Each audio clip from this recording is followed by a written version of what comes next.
You pick the perfect plush white rug to tie your kitchen together, but a knocked-over glass of red wine destroys it in 3 seconds. Standard decorative rugs made of natural fibers are built for living rooms, not spill zones.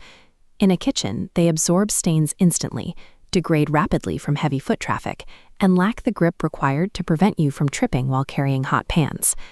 This leaves you with a direct conflict.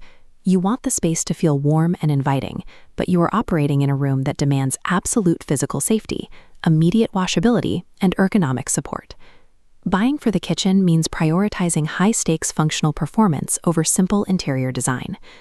To survive the daily abuse of a kitchen, any rug you evaluate has to meet a strict baseline of 5 distinct features. Looking at this infographic, 5 rules are essential. First, shape and ergonomics.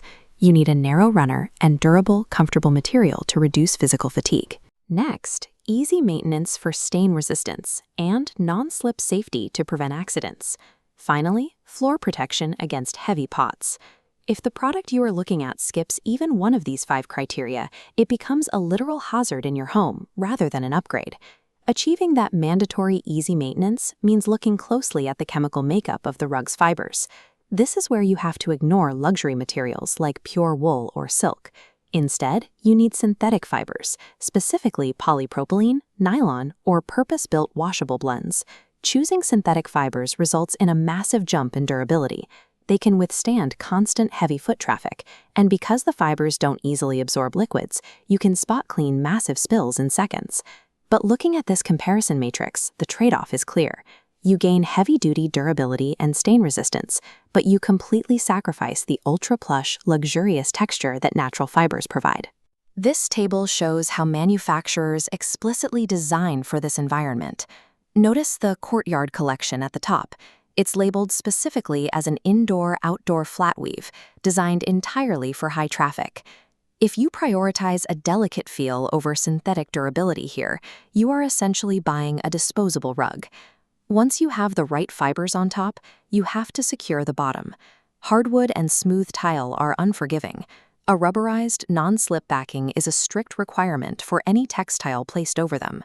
That rubber layer serves 2 functions. It neatly anchors the room's aesthetic in place, and it drastically cuts the risk of slipping when water inevitably splashes near the sink. The hidden catch here is your laundry cycle. Rubber degrades quickly under high heat. If you toss the rug into a hot drying cycle, you will destroy its safety profile entirely. Owning a slip-resistant rug dictates your habits. Strict adherence to cold washes and air drying is the mandatory price for keeping your kitchen safe. Beyond keeping you upright, the floor underneath you is actively causing joint pain during long cooking sessions. You counteract this by selecting an anti-fatigue mat or a rug engineered with a thick, cushioned core. This added density absorbs the downward pressure from your body weight, significantly reducing aches in your feet and lower back. However, thick cushioning limits your aesthetic options to basic printed patterns. Furthermore, if the edges aren't properly tapered, that thick profile quickly turns into a tripping hazard. The physical layout of your kitchen also forces you into specific shapes, which is why the runner profile is dominant. As we see in this top-down schematic of a galley kitchen, standard runners fit precisely between the main counter and an island. You have to leave a few inches of bare floor around the edges, or the room feels visually cramped. Looking at this product catalog, you can see how elongated footprints, like the Midori Coral Black Runner or the lateral Elegant Navy Rug, perfectly anchor these tight walkways. The spatial trade-off is coverage. Runners brilliantly shield tight prep zones, but they offer zero protection for wider adjacent dining spaces. Ultimately, the physical footprint of your kitchen and how many hours you spend standing in it will dictate the shape and thickness of your rug, regardless of your visual preferences.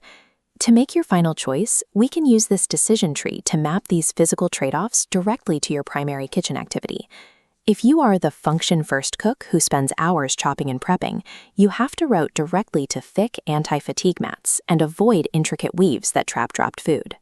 If your kitchen is the high-traffic family hub, constantly crossed by kids and pets, your path leads straight to indestructible indoor-outdoor flat weaves that survive aggressive scrubbing. And if you are the design-conscious entertainer who demands bold florals or geometric patterns, you must compromise by selecting a machine-washable synthetic blend to protect that visual investment. Accurately identifying how your household actually operates is the only reliable way to prevent buying the right rug for the wrong lifestyle. You now know exactly what you are trading off: extreme durability versus plushness, thick ergonomic cushioning versus a slim profile, and narrow runners versus wide area rugs. But across all of these profiles, the one absolute rule remains: never, under any circumstances, place a rug without a non-slip backing on smooth tile. A successful kitchen rug is a functional tool first. It protects your floors, supports your joints, and survives your messes.